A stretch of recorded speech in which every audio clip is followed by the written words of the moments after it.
All right, good evening, everyone. Thank you so much for joining us.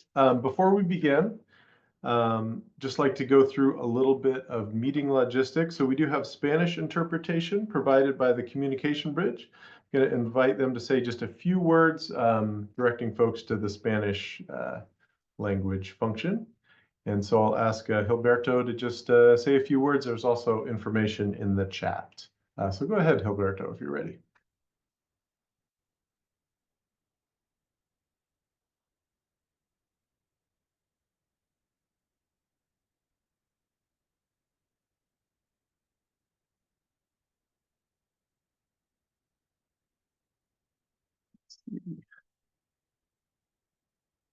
I'm not seeing him come up audio wise. So yeah, there's language in, I can always do it here. Yeah, go ahead, Gilberto.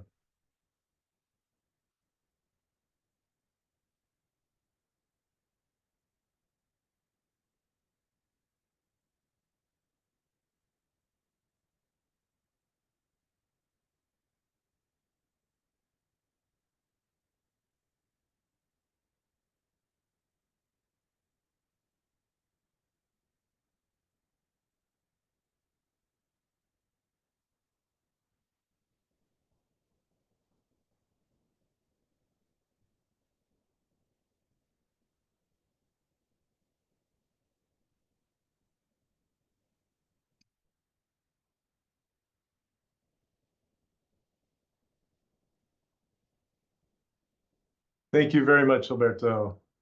And let's see, so a few other housekeeping details. The meeting will be recorded for future viewing. We will have about approximately, we're hoping for about a half an hour of Q&A after some presentations on the Comprehensive Transportation Plan. If you'd like to ask questions using the Q&A function, you may do so at any time during the meeting. Staff will respond as soon as possible. If we run out of time to respond to all the questions, we are going to send out the chat responses to all the emails registered. So we won't miss anything if we run out of time. And also, just like to say, if you haven't taken the CTP survey, we will be promoting that. And that is located right on the SCTA homepage, or the invitation that you saw. That is live in English and Spanish. And we'll also be posting some live polls during this presentation for you to complete, and then sharing the answer. And then very briefly, for those of you who are not familiar with SCTA and RCPA, SCTA is a collaborative agency of the cities and county of Sonoma. We work together to maintain and improve our transportation network. We do this through planning, funding, delivering projects, and helping to facilitate programs. And RCPA is the Regional Climate Protection Authority, founded to coordinate climate protection efforts among local governments and agencies. We help to set goals, pool resources, build partnerships, and to create local solutions that complement federal, state, and private sector actions. And then without further ado, I'd like to introduce SCTA Director of Planning, Chris Barney. Thanks, Ross, and welcome everyone, and thank you for joining us this evening. We're really excited to be able to talk to you tonight about the Sonoma County Transportation, Comprehensive Transportation Plan, Sonoma Moves 2050, or as we often call it, the CTP. The CTP examines the current state of transportation in the county and explores our future vision for transportation and transportation needs and goals. The CTP is updated frequently enough to make sure that it's still relevant, useful, and represents the current transportation priorities of SCTA and Sonoma County jurisdictions and residents. And I would like to introduce the rest of the planning team that's with us here tonight. We do have Ross Clendenin, our outreach specialist, that'll be helping us facilitate this meeting tonight. We have Dana Teray on the SCTA planning team. That's our expert on transit and active transportation modes. Adam Garcia, who's our data analyst, that'll walk through some recent trends and show a lot of beautiful graphs on what we've been seeing over the last few years. and Steph Britt, one of our transportation planners here at SETA RCPA. So we're very happy to be here tonight and excited to get your feedback on what we have planned for the CTP. So let's go ahead and go to the agenda slide, Ross, and we'll walk through what we have planned for tonight. So as Ross mentioned, we'll have the opportunity to hear from you through a number of polls and Q&A session. We'll be presenting on what the CTP is and what we'll be focusing on as part of this update. We'll then explore current transportation trends, look at progress we're making in a number of different areas, and then explore a future forecast for Sonoma County. And then finally, we'll wrap up with some information about how you can participate in the CTP update, and then we'll open things up for a Q&A session. So we're recording this webinar, as Ross said, and we'll make the recording, presentation materials, and Q&A answers available sometime soon. So with that, we're really excited to be able to share a few introductory remarks from the chair and vice chair of the Sonoma County Transportation Authority Board of Directors, Linda Hopkins from the Sonoma County Board of Supervisors, and Melanie Bagby from the City of Cloverdale. So with that, I'll turn it over to you, Ross.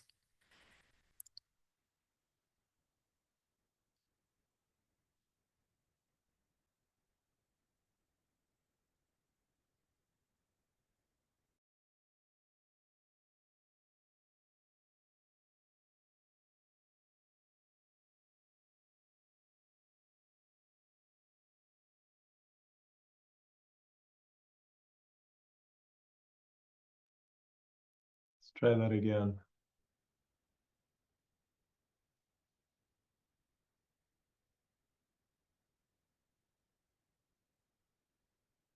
So the CTP is really sort of our guiding document when we look at what is our vision for transportation plans in the future for Sonoma County. And the great thing about SCTA is we work both in the unincorporated county, like we're out here in West County and Forestville, as well as in the cities. And we have the opportunity to fund projects that actually make a difference to your neighborhood, to your community. But in order to determine, which ones are prioritized with limited dollars, it's really helpful to have this document that then reflects your desires and your needs so that we can make the decisions that benefit the community most. Well, my vision for transportation in our region is to make sure that everybody at every level has access and service that's affordable and safe. The world has changed since we had our last CTP. We went through a pandemic. There was a broad shift to remote work. People's sort of settlement and even commuting patterns actually changed. We had some folks actually moving up from the city, right? And now working, part-time in San Francisco. And so we really want to just do that check-in, that gut check, to find out if the priorities from a few years ago are the same priorities that we have today. In the last 5 years, I think some of the big changes that we've seen is the work from home movement. You're seeing an aging population that's changing its transportation habits. You're also seeing the growth of our agencies like SMART being extended into new cities.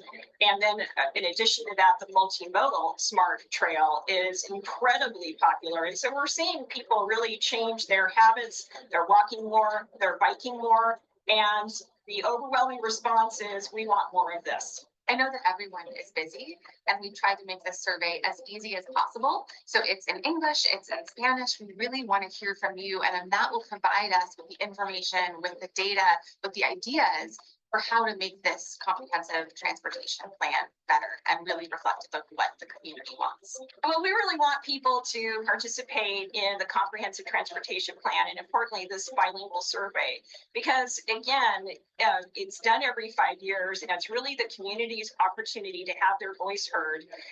This comprehensive transportation plan is key in Sonoma County, qualifying for important funding for everything from reducing traffic congestion to improving sidewalks, improving bike lanes, and improving our transportation network. So it's really important that we hear from the public so that you can be part of the process.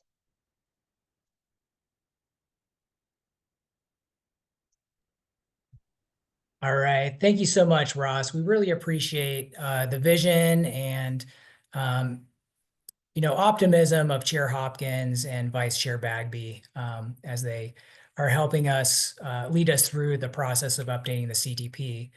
So let's go ahead and move on to the presentation about the Sonoma County CTP, Ross.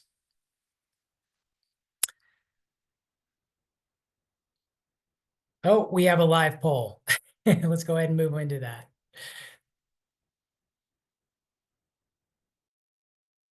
Our first question is, what are the main reasons you choose to drive instead of using alternative modes like biking, walking, or transit?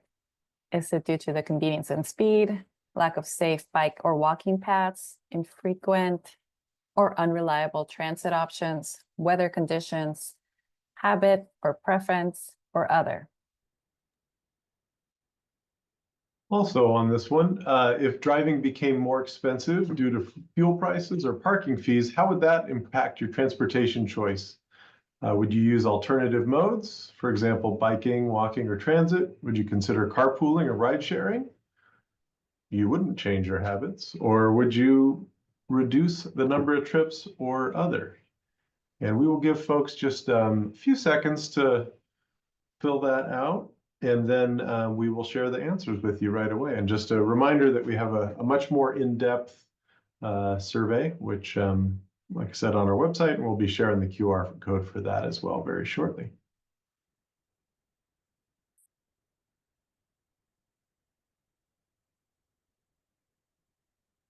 Need some Jeopardy music here.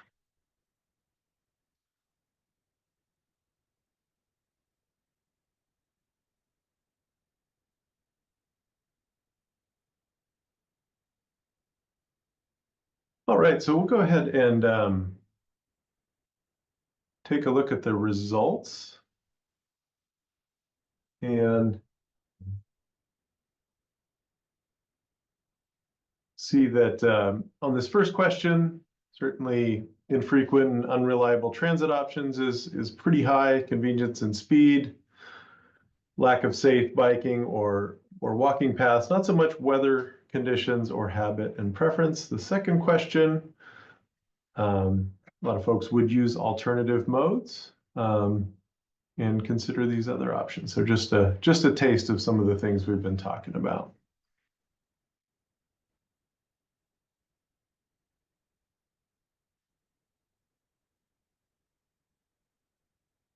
And I'll turn it back over to Chris. All right, fantastic. Thanks, Ross. Thanks for keeping us on track. So let's go ahead and move to the first slide, talking about the Comprehensive Transportation Plan. So we update the plan every 5 years or so to make sure that it's still current and useful, and that it includes current project priorities and priorities that we're seeing in the community for transportation. So there are two major components of the Comprehensive Transportation Plan. One is it provides a vision for transportation in Sonoma County, both for funding and for long-term planning. It also outlines goals and what we'd like to work towards going forward into the future. The plan's also a guiding document for transportation funding and long-term planning activities. And the information that we collect and compile as part of our work on this plan allows us to feed information and projects into the regional transportation planning process that's happening at the San Francisco Bay Area region with our colleagues at the Metropolitan Transportation Commission. So it's also a guiding document for transportation funding and long-term planning for SETA. We're required to have a policy and planning document to help guide that process in our agency. And if we do not meet that requirement, funding eligibility is at risk. And we want to get as many resources as we can here in Sonoma County to help improve our transportation system and improve mobility and access for all here. The plan also serves as a reference document covering trends in transportation, demographics, and statistics. We also dive into emerging transportation trends and technologies and how they may help us moving forward and improving accessibility in our county. So let's go ahead and move on to the next slide. So we've prepared 5 CTPs in the past, and we'll be building on what we've learned in each. Our first CTP was adopted back in 2001, and the past 2 CTPs were adopted in 2016 and 2021. So let's go ahead and move on. As part of our last plan, we identified the following goals and vision for transportation in our county. So we feel that they're still relevant in our community, And it's really, the vision really focuses on making connections between people and places and improving safety, equity, and quality of life in Sonoma County. So we have 4 CTP goals focusing on making our transportation system, number 1, more connected and reliable, making it so people can get to where they want to go in a timely fashion. We also are working to make our transportation system more safe and well-maintained. We want to make it community-oriented and place-based. Our county is very diverse. They're rural, more urban and suburban areas that have different transportation needs, and many different communities that also have different needs that we are working to meet at SETA and RCPA. And then finally, we're working to ensure that our transportation system is zero emissions and has lower impacts on our air quality and our environment in general. So let's go ahead and move on to the next slide. So why are we updating it now? Things have changed quite a bit in Sonoma County over the last number of years. Our population is aging. We're seeing household sizes get smaller. And then there are different attitudes and outlooks around transportation, and people are traveling differently than they did 5 years ago. We also want to track progress and see how we're doing at meeting our CTP goals and vision. So we've seen a number of positive movements in those areas, and there are also areas we can still improve. The funding landscape is also different in Sonoma County. Our transportation sales tax, Measure M, is winding down and will wrap up very soon. And then our new transportation funding measure or sales tax, Go Sonoma, will be coming online next year. So we want to make sure that we're incorporating that changing environment in our planning. One thing we haven't done in the past is look at near-term implementation. So as part of this plan update, we'll be developing a near-term implementation plan, looking at what we can achieve in the next 10 years. So we'll be examining what financial resources and other resources are available to do things and get things done in that shorter time frame. I also mentioned that what we do here at the local level also informs regional planning. So information that we compile as part of the CTP update will inform the regional transportation plan or Plan Bay Area. And then there are a multitude of different planning efforts that have recently completed or that are currently underway that we want to learn from and incorporate in our planning here. A number of local jurisdictions have completed general plan updates since we've last updated the CTP. We're wrapping up our own active transportation plan update. And there are many, many other planning activities underway that can inform what we're doing as part of our countywide planning at SETA. So let's go ahead and move to the next slide. So we'll be focusing in a number of different areas as part of this update. We want to refresh our outreach and engagement and really check in with the community about what is important to Sonoma County now. We've heard from people in the past about what's important and want to make sure that thinking is, we're still capturing that information and hearing what is important now. We also want to check in on our goals. We'll hear a little bit later from Adam about progress we're making in a number of areas towards achieving those goals. So we really want to find out how we're doing and see if we're headed in the right direction. We'll also be looking out to the future and updating our performance analysis where we look at forecasts and future trends and see where we may end up in the future. I mentioned that the CTP is has a pretty big reference section, including statistics, information, data, charts, and graphs. We want to make sure to update that with the latest information. We'll be updating the progress list in the CTP. So one major component of the plan is a list of priority transportation projects and programs and policies that we'd like to work on implementing that'll help us achieve our goals and improve mobility in our county. And then I also mentioned that, one thing we haven't done in the past is look at that near-term implementation. So what can we get done in the next 10 years? We want to dig into that a little bit more than we have in the past. So let's go ahead and move on. So looking at the outreach approach, one thing that we keep hearing over and over as we're out in the community is, People have weighed in before as part of surveys or other outreach efforts. And, we want to make sure that those voices are being heard. So we've been looking at planning documents and outreach summaries and survey summaries that have been compiled as part of other efforts, and are working on making a list of common themes that keep coming up, that are identified through other planning efforts. And we want to make sure that those are a focus of our outreach. So we're also working to reach new people with a few new types of materials that we haven't really worked with much in the past. We'll be producing some short videos that we can get up on social media to get the word out. We're also planning on going to where people are and not necessarily asking them to come to us to talk to us about what is important to them. So we'll be out in the community, tabling at events that are already going on, and then working on doing some pop-up outreach. And so in addition to that, going to where people are, we'll also be holding some traditional outreach events like workshops, community meetings, and focus groups. So let's move to the next slide. So here's an overview of some of the top issues that we saw with our transportation system that we identified as part of our last comprehensive transportation plan update.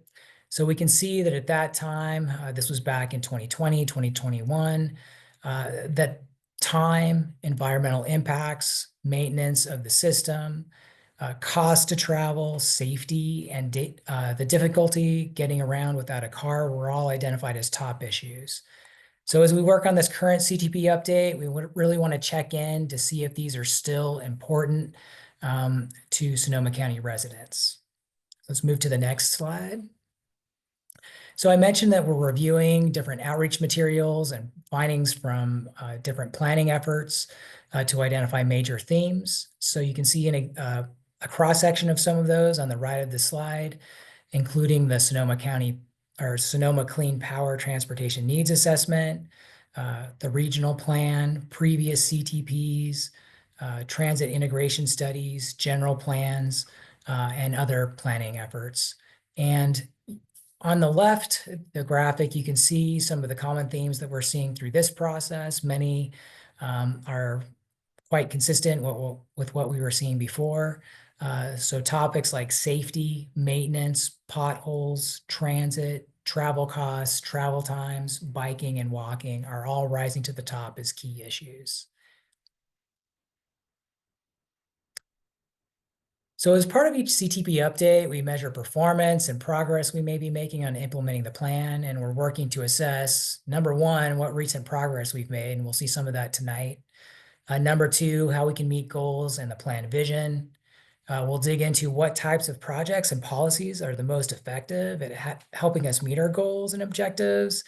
And then finally, looking at overall what it could take to make meaningful progress on implementing our CTP. We'll be evaluating how different policies, technologies, and behavioral changes may help us meet CTP goals, including things like more efficient and clean vehicles, automation, improvements to our walking and biking facilities and built environment, and looking at improvements to our transit system. We'll also evaluate how projects and programs identified in the CTP project list could impact future travel conditions and how they may help us move closer to achieving our vision and meeting the CTP goals. So I've mentioned that reference section a number of times before, so it's relatively robust. So we'll work on summarize current travel conditions and trends, forecasts and projections, both on the employment, population, and housing side. We'll dig into emerging transportation technologies and opportunities, look at recent and projected land use changes, look at regional planning policies that may impact our county, and then look at equity specifically, including geographic areas of disadvantage in our community, and look at the community-based transportation planning program, which focuses specifically on improving transportation options in specific neighborhoods and communities in our county.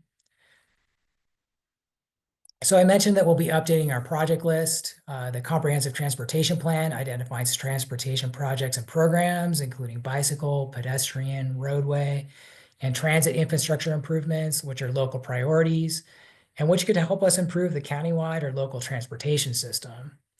So some of these projects are larger and can help improve regional travel, but a lot of them are smaller and are really focused on addressing very local safety or connectivity issues. So I would mention that the CTP project list is financially unconstrained, and we're looking out to 2050. So it's a long-range planning document. So this means that for a lot of these projects, there aren't financial resources attached or money attached to them yet. So we'll be looking at our vision for the future and how these could help us achieve our goals. We're currently working with local jurisdictions and transit operators to update the CTP list by number one, identifying completed and in-progress projects. We'll be updating project information, including estimated project costs and completion timelines and timeframes, and then adding new project priorities to the CTP as things change over time. So here's a summary of the number, types, and estimated implementation costs for projects that were adopted in our last comprehensive transportation plan.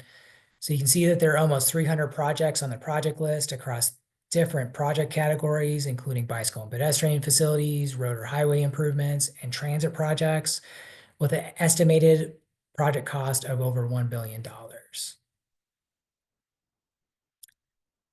So here's a look at the project schedule for the CTP update. So we're kicking that off this summer and fall.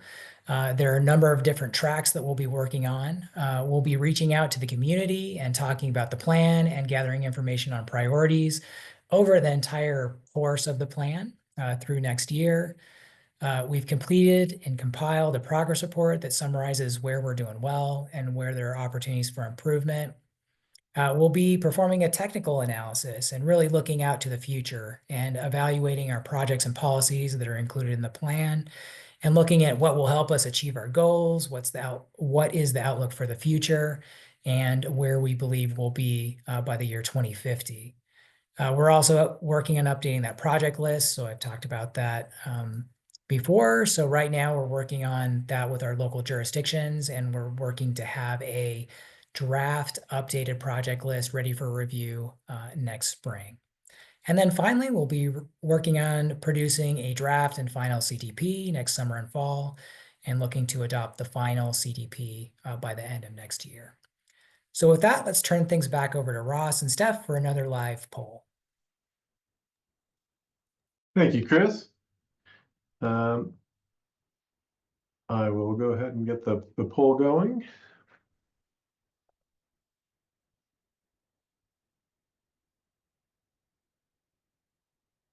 Our first question is, what would make you consider biking or walking more frequently for your daily trips?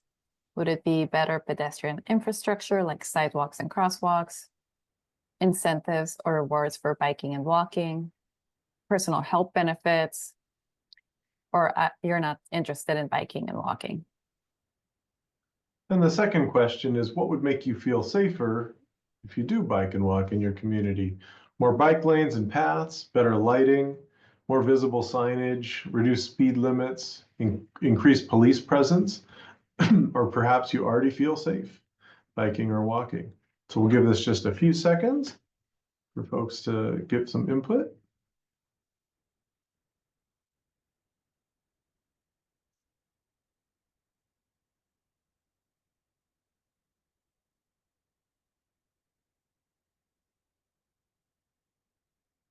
And my constant reminder that we have these, the more in-depth survey if you feel rushed.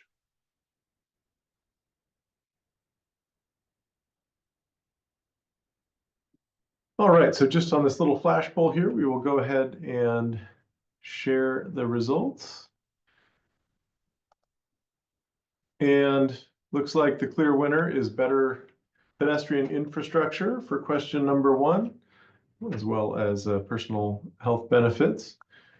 Question number 2, very similar, more bike lanes and walking paths, as well as reduced speed limits coming in pretty high.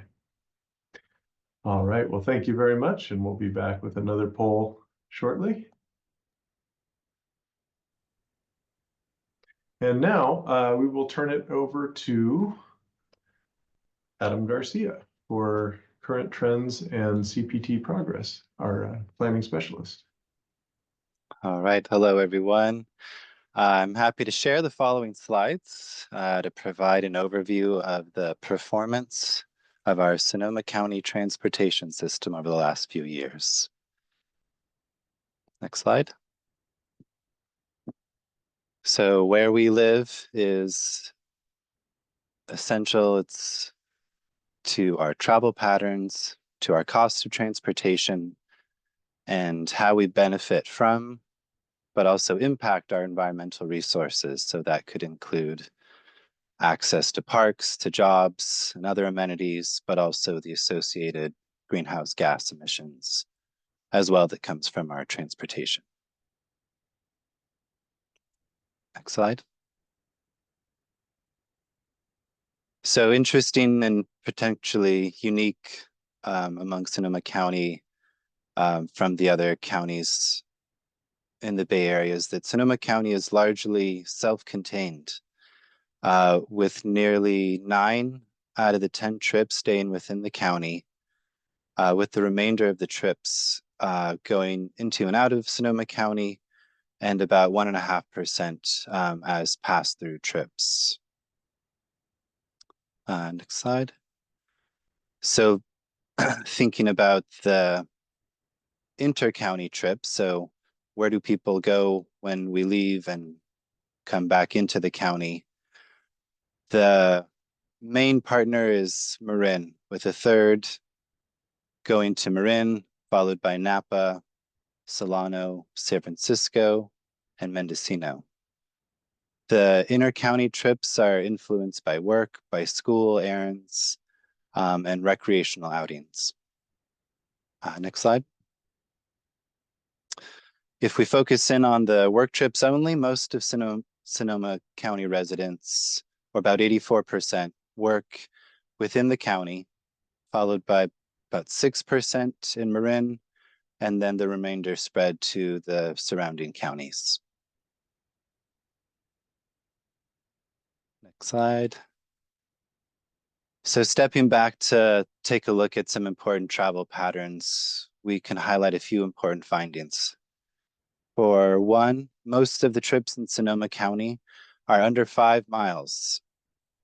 So the chart on the left shows 60% of trips are shorter than 5 miles, with about 31% accounting for most of the trips being 2 to 5 miles. Secondly, the inter-county trips, so those going into and out of Sonoma County, while they represent only 10% of the trips, they generate approximately 45% of the total vehicle miles traveled. Sonoma County is large, so in order to leave, you often have to drive quite a ways, which may add to congestion or greenhouse gas emissions. Next slide. So as it's largely consistent with population, this map shows where most of the trips are generated are consistent with where people live. Though not all trips are necessarily equal depending on the surrounding transportation system and land uses. Next slide.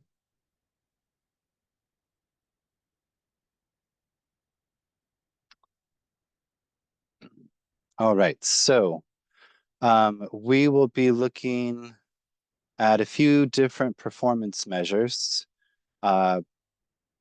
breaking them out into these 4 different categories: system condition and safety, travel efficiency, transit use and active transportation, and equity and the environment. So the performance measures are mostly a backcast from 2019 to 2023, or take the most current snapshot of data we have on how well our transportation system is delivering on those focus areas.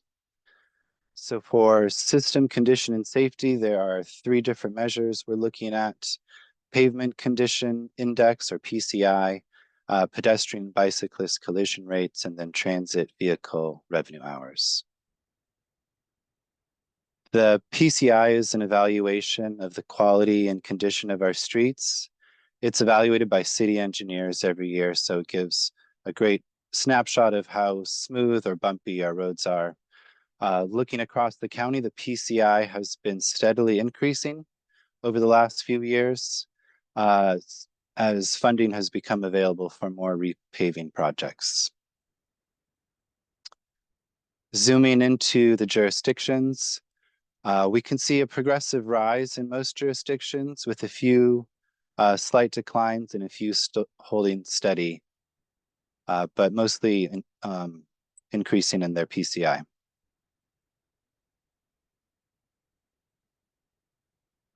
This is an interesting chart showing the per capita crashes for bicyclists and pedestrians. Sonoma County, so that would be the number of crashes per 10,000 people. So in 2019, there was approximately 5.7 crashes and dropped drastically, likely due to COVID and work from home requirements during 2020 and the continuing years, but has continued to stay relatively low with maybe some normalization now in 2023, but still quite a bit lower. So one of the potential reasons for this we'll look at later on, but has been the increase in the number of bicycle facilities across the county and safer pedestrian facilities as well. So this map shows the density of crashes and road violence involving pedestrians and bicyclists, showing mostly these crashes concentrated in city centers, as well as hotspots in Guerneville and Sonoma Valley as well.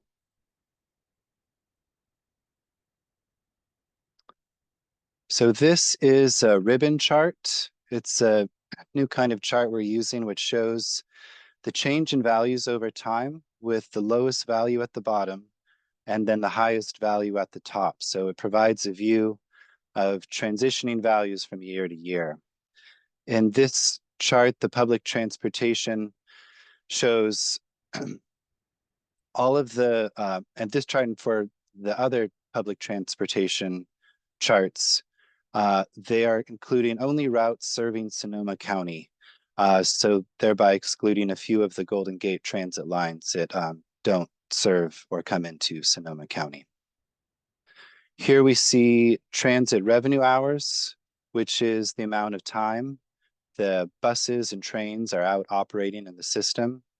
So as we all know, public transit took a big hit in terms of operating hours after COVID, as many transit users, transit commuters were ordered to work from home. Next slide. So for travel efficiency, we're looking at two different measures, average trip length and travel delay. The average trip length, this shows Cloverdale as the highest average trip length, largely due to the city's isolated location up in North County, while the city of Sonoma, Sebastopol, Santa Rosa, and Cotati show lower average trip lengths, likely due to the closer proximity of everyday needs. For travel delay, the map on the left highlights the most congested highway and local corridors in orange and yellow. The simplest year-to-year measure change we have available is looking at the US 101, which is something we all know and experience traveling along. So this shows a 9% decrease in the hours of delay from 2019 to 2023. So if you felt like 101 flow has felt just a tiny bit quicker, you'd be right. Next slide. So transit use and active transportation. We are looking at the means of transportation to work, bicycle facilities, transit ridership, and passengers per revenue hours. The means of transportation to work, the larger bars that we can see are the ones we know most obvious. Are driving alone is the dominant source, primary source of how people get to their jobs. But it also shouldn't come as too much of a shock that the number of people working from home also increased from 19,000 in 2019 to about 31,000 in 2022. So next slide, squinting down to those smaller shares of the transportation to work modes. There's been a decline in walking, taking the bus, and biking to work, largely due to the work from home share taking up more workers since 2019. However, there are increases in the number of people taking the SMART train, as well as the miscellaneous modes category, including taxi cab, motorcycle, and other means. So this slide is more educational than chart, but it shows the distinction between bicycle facilities as separated from vehicle traffic. That's above the 4 boxes above the middle line, which include Class 1 shared use paths, Class 2 bike lanes, Class 2B buffered bike lanes, and Class 4 physically separated bike lanes. And below the center black line are bicycle facilities sharing a lane with vehicle traffic, which includes Class 3 bike routes and Class 3B bike boulevards. So amazingly, the bicycle facilities with separated lanes more than doubled since 2019, from 316 miles to 684 miles in 2023, while facilities sharing a lane with vehicle traffic increased from 53 miles in 2019 to 158 miles in 2023. So this chart also shows the impact COVID-19 had on transit ridership, but also the progression towards regaining a lot of that lost transit ridership, despite having fewer consistent transit commuters. Most notable, the SMARTS ridership exceeding its pre-pandemic levels, thanks to an expanding rail and pathway system, capturing new train riders. This is something nationally notable as well. So kudos to SMART. Next slide. So the passenger per revenue hours shows the number of people riding on the system per hour. So this is a combination of our previous 2 public transportation slides, combining passengers and revenue hours. So it shows essentially how efficient a system is in moving people. Here we see SMART also rising to the top in terms of passenger per revenue hours in 2024 since the pandemic. So our last section, equity in the environment, we're looking at driving costs, vehicle miles traveled, and greenhouse gas emissions. The AAA national driving costs show that since 2019, whether you drive 10,000, 15,000, or 20,000 miles a year, there's been a slow rise in the average ownership cost per mile. VMT also shows an abnormal dip in VMT in 2020 due to COVID-19, while 2022 shows probably a more accurate measure of business as usual, with a slight decline in countywide vehicles miles traveled. Sorry, with a slight increase from 2020 to 2022. This chart shows the countywide greenhouse gas emissions. Another, no surprise, our dominant source of emission continues to be a result of how we move around the landscape of Sonoma County, given the history of transportation and land use choices. Building emissions comes in second as a source of emissions, largely due to the natural gas for heating our buildings and food. And thanks to efforts several years ago by Sonoma Clean Power, Sonoma Water, and others, the energy it takes to move our water from its source to our homes, transition to renewable energy from fossil fuels, thereby making our water associated emissions a barely perceptible line at the top of each chart. So there have been some great successes as well. And with that, I will transition it back to Chris.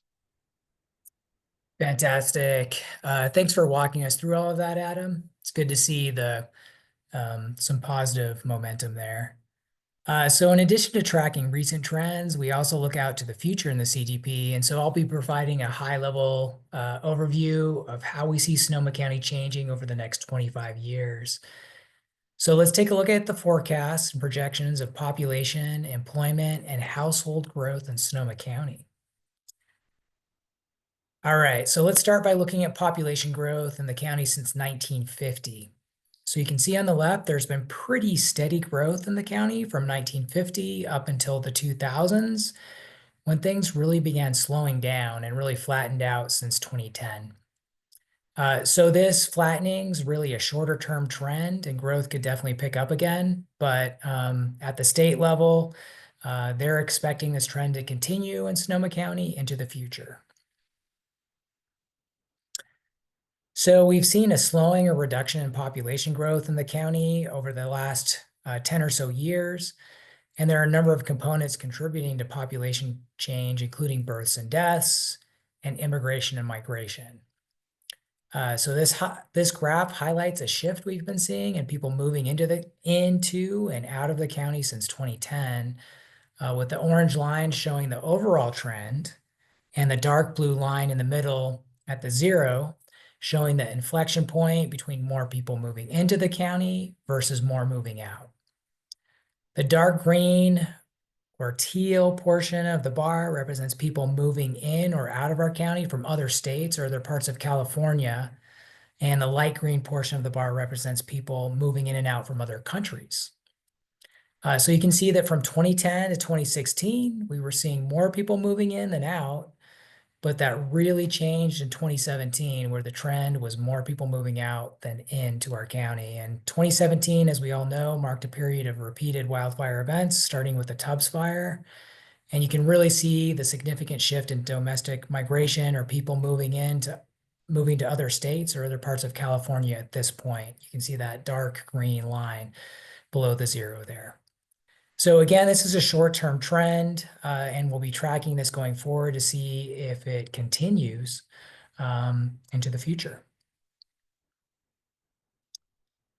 So let's look at some longer-term forecasts. We've looked at some of the recent trends, which show us the trajectory we're on. And let's shift over to looking at what we may see through 2050.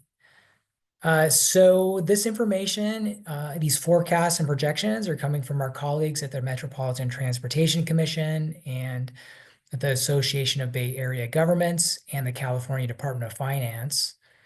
So starting at the right, you can see that looking at population, it's expected to stay flat or just under 500,000 people through 2050. So no real overall growth in population. But if you go to the left, our forecasts are showing modest growth in the number of households or family units and relatively healthy employment growth. So about 9% growth in households and around 30% growth in employment. So this indicates an expectation that household size will continue to shrink. So we're around 2 to 2.5 persons per household right now. We're expecting that to continue to get smaller. And we also recognize that there will continue to be the need for workers in the county. So household growth will need to be accommodated by housing growth, And this and employment growth will continue to impact and shape future travel patterns and conditions and travel needs in our county. So let's go ahead and look a little bit at age. So I mentioned that the population is aging in Sonoma County, with 43 being the median age in our county right now. We can see that the overall share of the population over the age of 65 is expected to continue to expand through 2050. And we're seeing an actual decline about the same percentage amount in the working age population. And those are people from the ages of 25 to 64. If we look at populations under 24, so young college-aged adults or teenagers and children, that is expected to fluctuate, but stay in the 25 to 30% range over the next 25 years. So as we see the population age, we'll certainly see travel needs change, and trends and flows definitely change. The reduction in the working age will definitely cause impacts as well.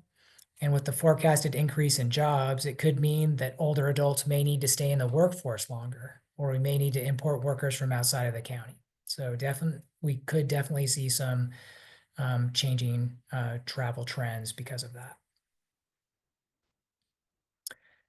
So this map shows where we know short-term housing development is expected to happen in the next 5 to 10 years.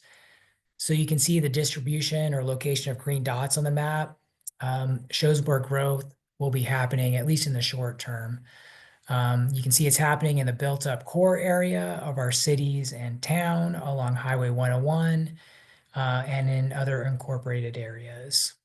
So I would note that we also expect employment growth and development to also follow a similar development pattern going forward. So through our work on past CTPs and looking at current progress, we've identified a number of opportunities that we may be able to take advantage of in order to accelerate our progress on achieving our CTP vision and goals. So first, as Adam highlighted, around 60% of trips in the county are under 5 miles. And a lot of these trips really could be shifted to non-auto modes of travel. They could be bicycle, walking, or transit trips. Second, 90% of trips starting in the county stay in the county, and we should continue to advocate for this and work to be self-sufficient and support job center development and appropriate housing development in our county so people can live near where they work and other destinations they'd like to travel to. We've also seen a continued focus on city center growth and local general plans and other planning documents. As this continues, we'll continue to see improved accessibility and safety, and it'll make it easier for people to walk, bike, and use transit. And finally, through the pandemic, we've seen that telecommuting and online shopping may help shorten trips and will certainly at least shift travel to less congested times of the day, making it easier and faster to get around. So along with these opportunities, we've also identified a number of challenges that we're continuing to contend with here in Sonoma County. I don't think any of these will be surprises to anyone, but we're seeing that even though there's a commitment to city-centered growth and a high proportion of our trips are shorter, current land use patterns make traveling by transit, biking, or walking less convenient, take longer than driving. So in large part because of that, travel in the county continues to be focused on auto travel and particularly on driving alone. And then finally, though most travel stays in the county, trips leaving or entering the county are quite long and contribute a pretty high proportion of countywide vehicle miles traveled and GHG emissions. So those long trips have a pretty significant impact on our community. So with that, I'm going to turn things back over to Ross and Steph for our final live poll.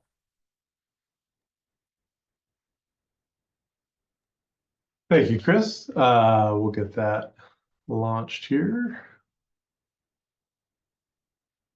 And for folks who aren't seeing it, you can, I know we're doing 2 questions. You can scroll down if one is not visible. And here is the last 2 poll questions. Our first question is, what prevents you from using public transit more often? Is it the inconvenient schedules, long travel times compared to driving, a lack of nearby bus stops or stations to your home, safety concerns, cost, or I am satisfied with my current transit options. And the second question is, what would motivate you to participate in a car-free day? Using other alternatives like biking, walking, or transit, community events and activities, prizes or discounts, environmental benefits, personal health and wellness, or perhaps you are not interested in car-free days. So we'll give everybody a few seconds here.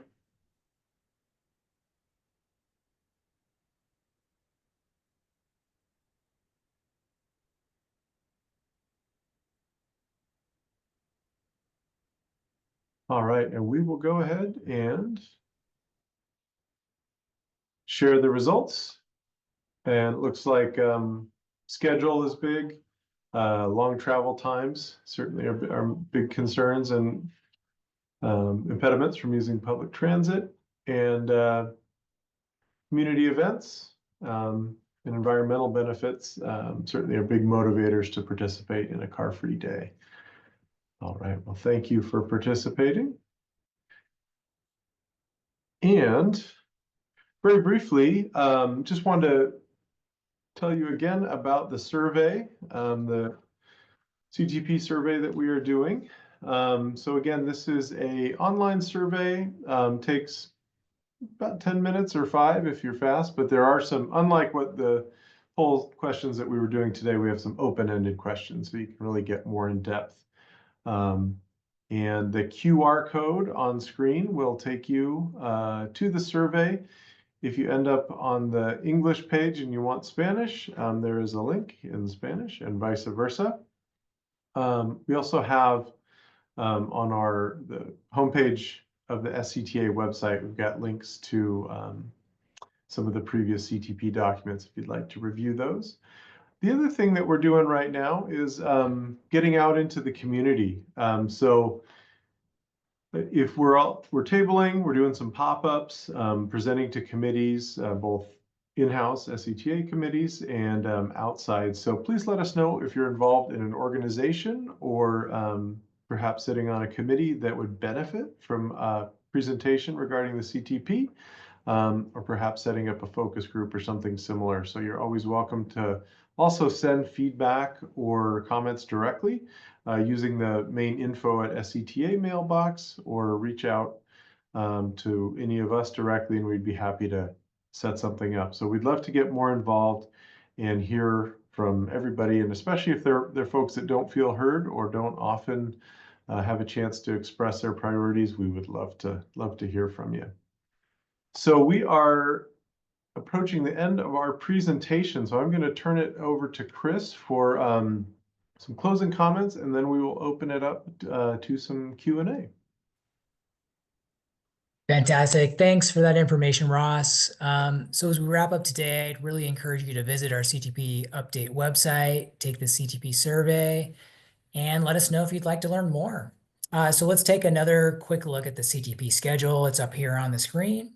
I talked about it a little bit before, but as Ross said, we're going to be out in the community, tabling, presenting on the CTP, and gathering feedback on what's important to you and your neighbors across the county. So please watch the CTP website for different events that are going to be going on, or reach out to us and let us know if you'd like us to visit a group that you're a part of. So we're also doing analysis and working on the plan, working on the project list over the next year or so. So again, we'll be pushing information out about that through our committees and through our project website. So please watch that and reach out to us if you have questions about any of those specific components as we continue along this process. So with that, we'd like to open things up for a Q&A session. You can type questions and comments into the chat or the Q&A box, or raise your hand if you'd like to make a verbal comment or question. We'll go ahead and do our best to answer all of the questions this evening, but if we run out of time or we need to do additional research, we'll go We'll be recording all of the questions tonight and comments and can post answers to any questions we miss on the CTP landing page later this month. So thank you again so much for joining us this evening, and let's go ahead and turn the time over to you. All right, so Ross, I if you see. could facilitate the Q&A. Yeah, we are going to start with Mike Peckner. I'm going to allow you to talk. Go ahead and give us your question or comment. My name is Mike Peckner. I'm a meteorologist here in the North Bay. I've been involved in transportation, transportation issues here in the Bay Area for about 45 years. I've done two terms on the MTC Advisory Council, and I was the only citizen member of GEBROC, which is the Greater East Bay Rail Commission, the forerunner of the Capital Corridor.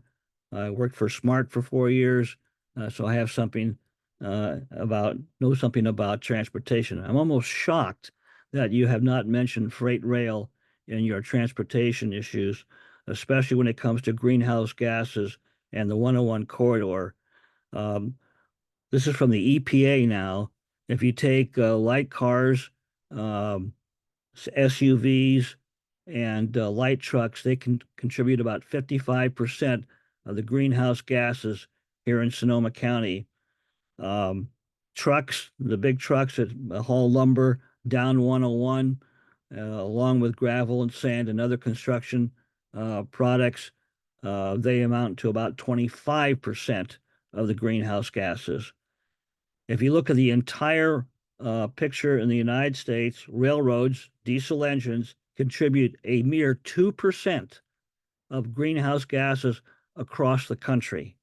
You have the Northwestern Pacific Railroad right down the 101 corridor that is being used only by passenger service to Windsor and no freight beyond Petaluma.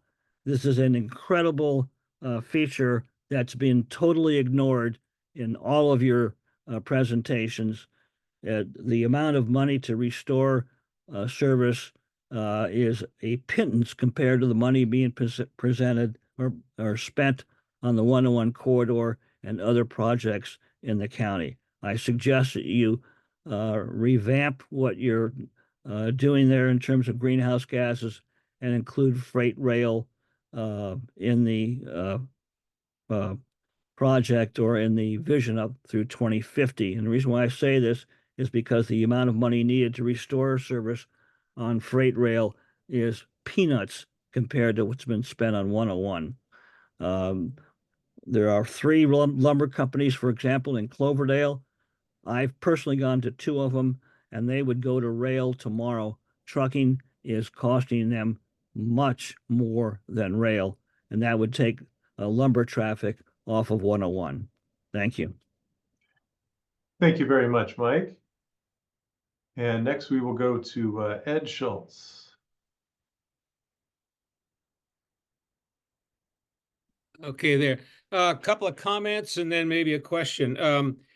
People that cannot use transit are domestic workers, service people, and tradespeople. Some have to go to multiple sites for the jobs and such, so it's hard. They cannot use public transit. Another thing I have observed is with the increase in EVs, that means less gas taxes that could fund some of the projects that we have. I hope there's some way of compensating for the loss of future gas tax funds. And the third comment I have is regarding greenhouse gases and traffic delays. There's a project coming up, the Tule Creek Bridge expansion. And also it's in conjunction with, I hope, 12137 intersection.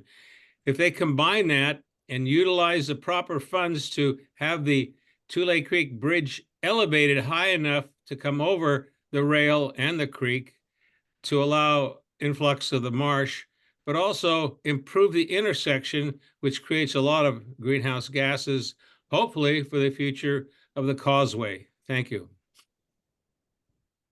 Thank you very much, Ed. Next we will go to Daniel Bell. Oh, hi, thank you. I'm all for active transportation projects, particularly new bike lanes and facilities, hopefully separated bike lanes.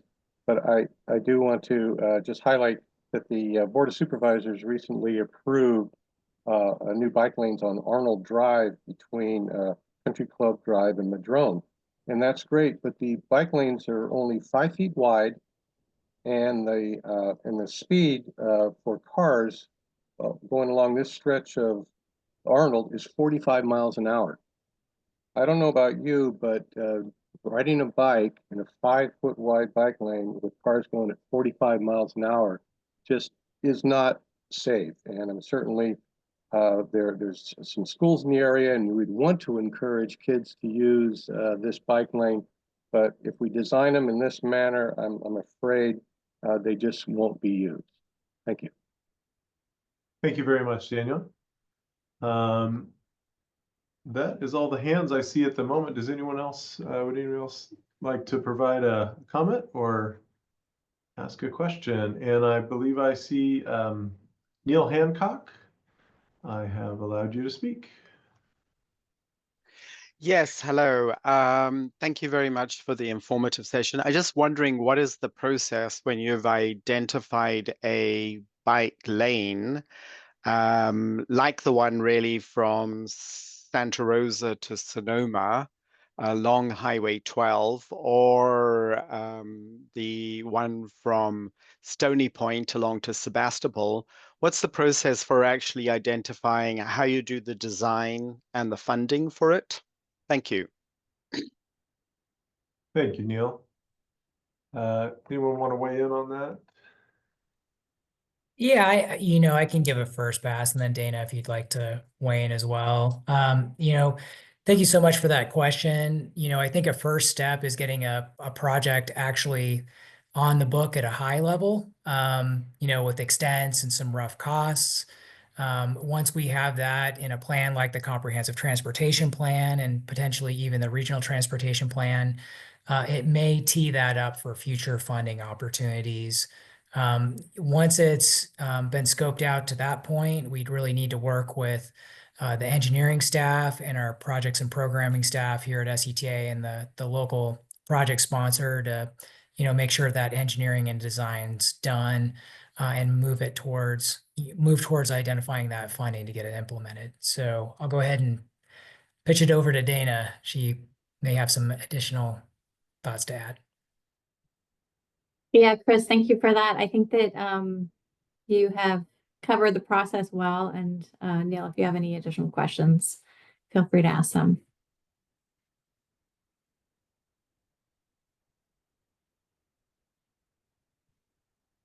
All right, thank you, Dana. Any other questions? And just to remind folks that we will be sending out a recording of this presentation, as well as all of the Q&A questions that have been answered. So I'll just give it another minute, and here you are, Neil. Go ahead.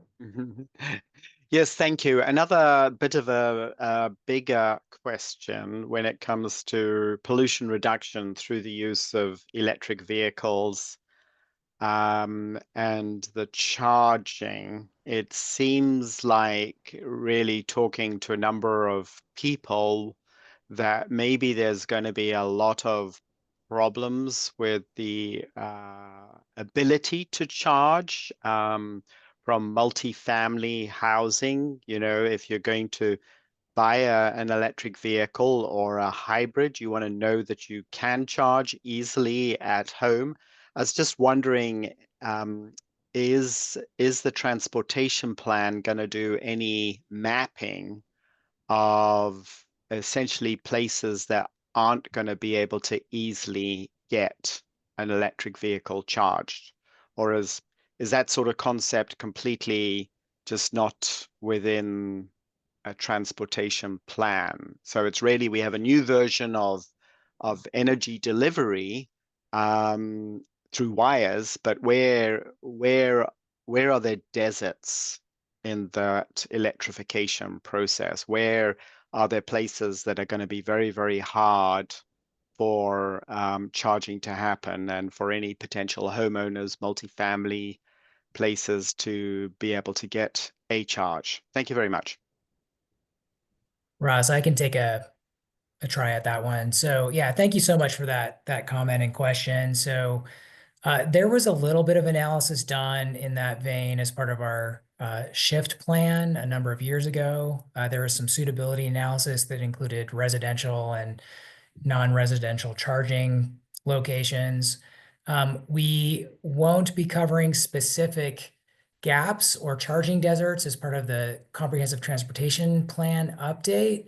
But I know that our colleagues at the Regional Climate Protection Authority have been scoping out just a process like that, and are potentially going to be going after some grant funding to do a specific study looking at identifying those areas and opportunities for providing that type of charging in those areas in Sonoma County. So we'll definitely support them in those efforts, and hopefully we can get towards a more detailed analysis on that topic.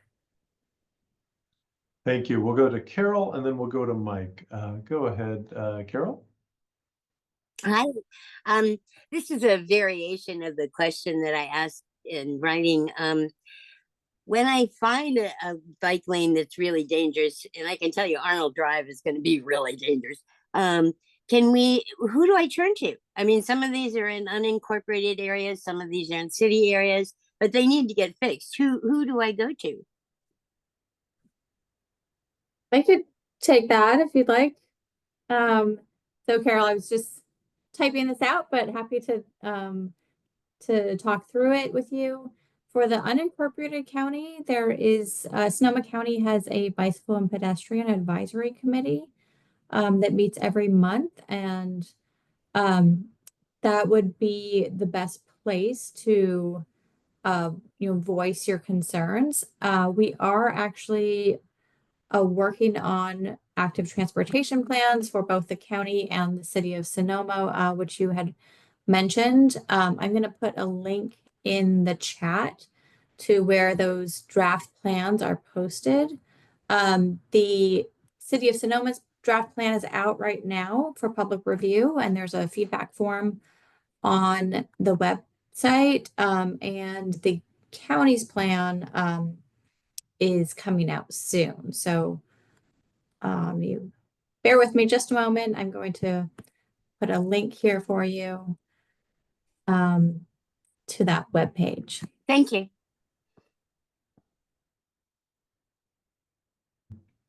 To Mike, should be able to speak. Yeah, thank you again very much for the opportunity to just ask the question now.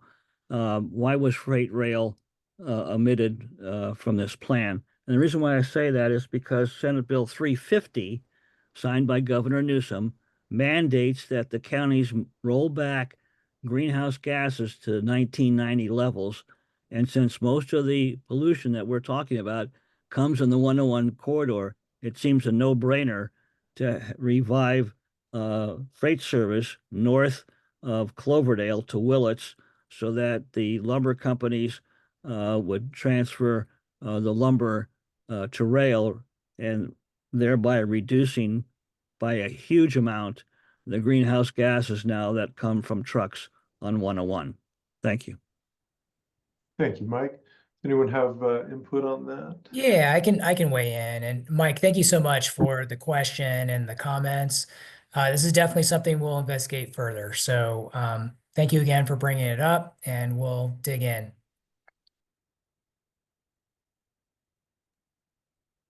All right. I don't see any other hands up. So I think we will go ahead and say, we have everyone's email address when you're registered. So we will send out all of this information. Please feel free to follow up with us and follow Hey, along. Ross, before we Yes. end, we do have one open question in the Q&A box, if you want me to go ahead and Yeah, that'd be great. So this is from Tom. Thank you for the question. I'll just go ahead and read this off. If so few people travel between Sonoma County and Solano County, why is SETA so involved in Highway 37? Better to invest in rail east of Smart. So thank you so much for that question and comment. We are definitely investigating that rail connection to the east, and we'll continue to do that. So yeah, we will continue to do that, and agree that that is an important thing to investigate and work on going forward.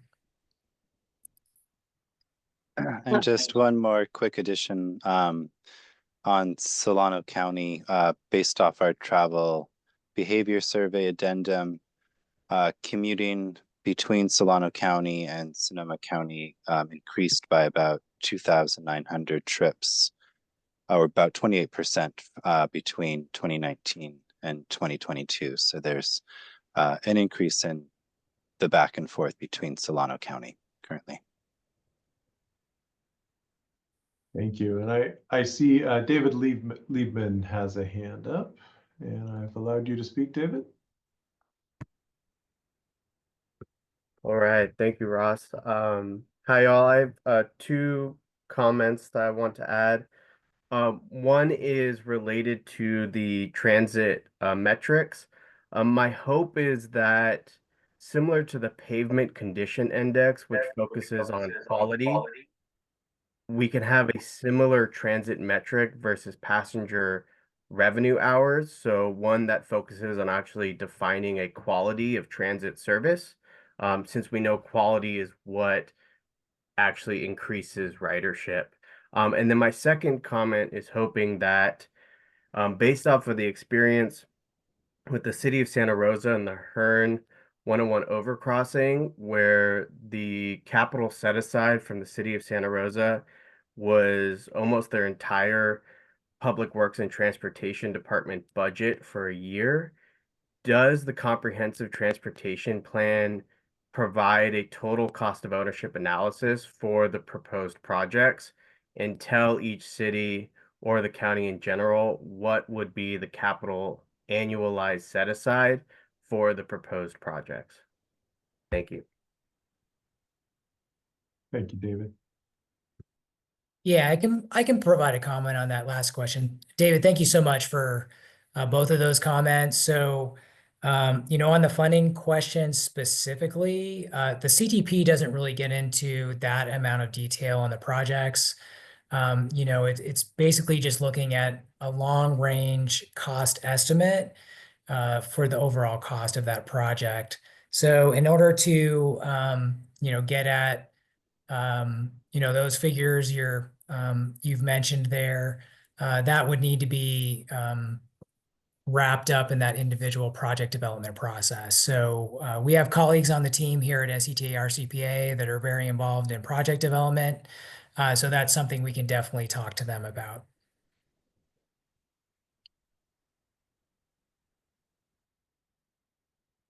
All right, thank you, Chris. And if there's no open questions in the Q&A, I believe we will thank everyone so much for the time and head towards adjourning. And again, we will be in contact with the results, recording, and the progress on the CTP going forward. Chris, do you have any last comments?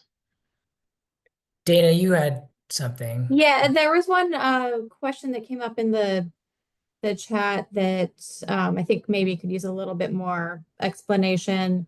It was Stephen asked about talking about plans to expand reliable transportation options for those off the 101 corridor. For example, those in West County and Sonoma. I'm assuming that is referring to transit options, but just wanted to talk a little bit about the process for identifying needs in the comprehensive transportation plan and developing the project list.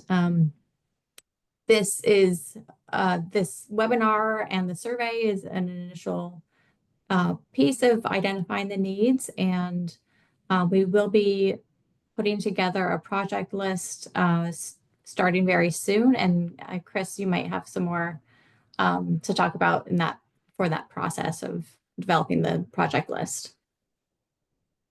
Yeah, definitely. So thanks, Dana. So right now we're working with local public works and engineering staff to update the list of projects that were included in our last CTP. So that includes removing projects that have been completed or that are no longer priorities, updating cost estimates and time of completion information. So we're in the middle of that right now. Later this week, we're going to open up applications for new transportation projects as well. So that'll be an opportunity for local agencies, cities, towns, transit providers to submit new project priorities and project ideas to be included in the CTP. So we're working on getting that all together through the end of this year. We'll take a look at that and compile it early next year, and then hope to have a draft updated project list out for review probably next February is a good target to shoot for there. And Ross, we did have one additional question comment coming in from Tom about the Solano trips. So if Solano trips have increased so much recently, isn't it due to a housing workplace imbalance? We don't have specific information on that. I would suspect that's part of the case. A lot of it sometimes isn't just a very simple housing and workplace imbalance. Sometimes it's an imbalance in the appropriate type of housing next to different types of jobs. So that's definitely a complicated issue. But hopefully that's something we can watch going forward to see if that continues to increase and hopefully get a better understanding for what's going on there.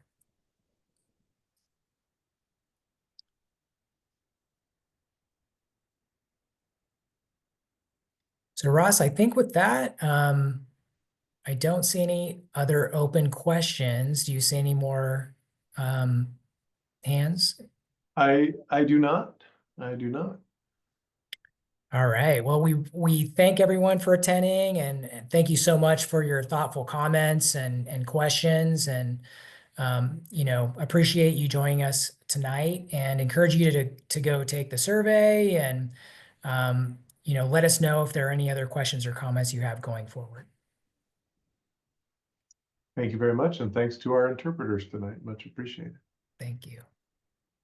All right, and with that, we will adjourn.